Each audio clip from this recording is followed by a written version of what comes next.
Use the pH test kit to test the pH of the water in the tub.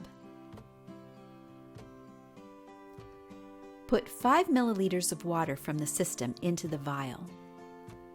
Then place 5 drops of the solution into the vial and compare the color with the test strip.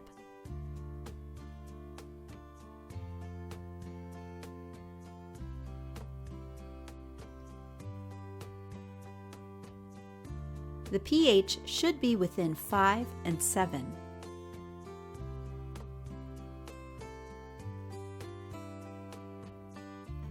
Use about 10 milliliters of the pH up or pH down as needed to bring the pH to the correct number.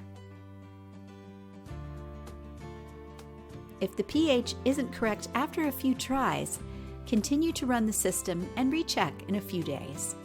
Don't stress if the pH isn't exact. Most plants will do fine if the pH is off a little.